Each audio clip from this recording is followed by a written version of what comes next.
So here you go.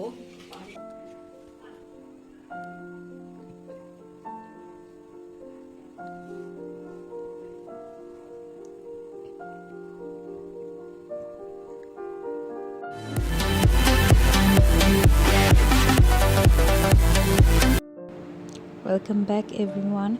আজকে আমি আপনাদেরকে বানিয়ে দেখাবো কিভাবে মাইক্রোওয়েভে খুব সহজে ভাপা পিঠা বানানো যায়।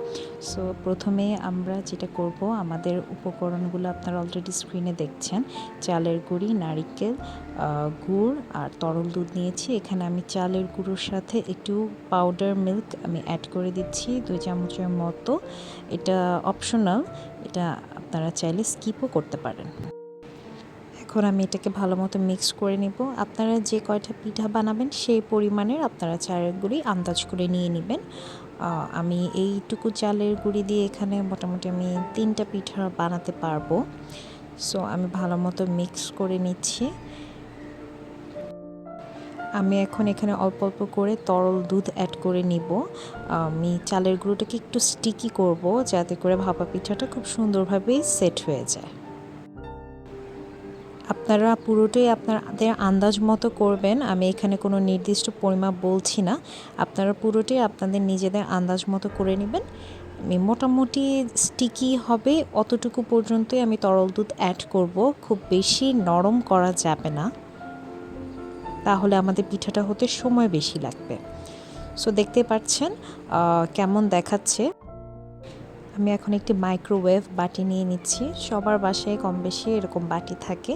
অ্যান্ড এখানে আমি একটু অয়েল গ্রিস করে নিচ্ছি। আপনারা চাইলে যে কোনো অয়েল এখানে ইউজ করতে পারবেন। এইটা গ্রিস করছি যাতে করে পিঠাটা আমাদের খুব সহজেই পাত্র থেকে আমরা বের করতে পারি। এখন আমরা একে একে করে আমাদের ইনগ্রিডিয়েন্টসগুলো অ্যাড করছি। প্রথমে আমি 1 লেয়ার চালের গুঁড়ি দিয়ে দিচ্ছি খুব সুন্দরভাবে।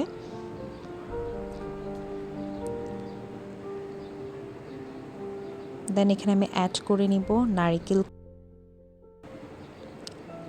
আপনারা আপনাদের পছন্দ মতো যতটুকু খেতে চান সেই পরিমাণের অ্যাড করতে পারেন। আমি দিয়ে দিচ্ছি গুড়। এখানে আমি কোনো এক্সট্রা চিনি ইউজ করছি না, সামান্য পরিমাণের আমি গুড় দিয়ে দিচ্ছি মিডলে।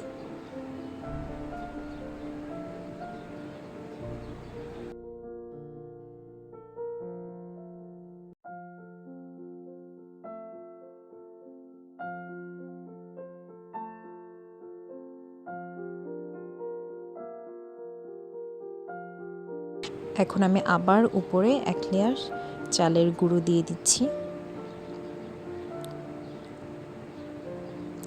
নাও আমি এটাকে খুব সুন্দরভাবে চেপে চেপে সেট করে নিব।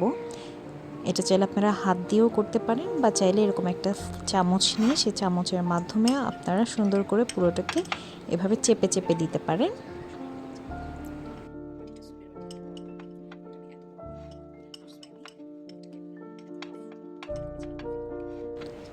সো মোটামুটি আমি ডান এখানে।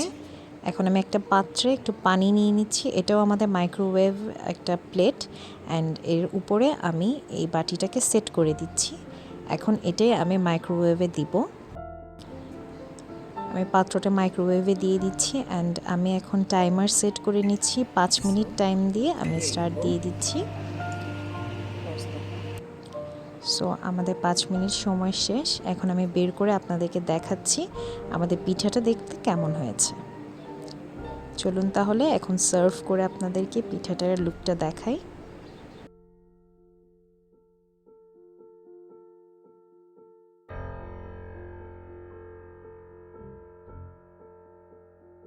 আমরা বাটিতে তেল গ্রিস করে নিয়েছি দেখে খুব সহজে আমাদের পিঠাটা এখন দেখতেই পাচ্ছেন আপনারা বের হয়ে এসছে। জাস্ট লুক অ্যাট দ্যাট, সুন্দর ধোয়া ওঠানো গরম গরম ভাপা পিঠা। যারা চুলোয় ভাপা পিঠা করাটা খুব টাফ মনে করেন, সবাই এটা চেষ্টা করে দেখতে পারেন। টেস্ট কোনো দিক থেকে আপনাদের কাছে কম মনে হবে না, একদম চুলায় করাটার মতোই টেস্ট। আপনারা সবাই অবশ্যই ট্রাই করবেন, অ্যান্ড আমাকে কমেন্ট করে জানাতে ভুলবেন না আপনাদের রেসিপিটি কেমন লেগেছে। আজকের জন্য বিদায় নিচ্ছি এখানেই। সবাই ভালো থাকবেন। আল্লাহ হাফিজ।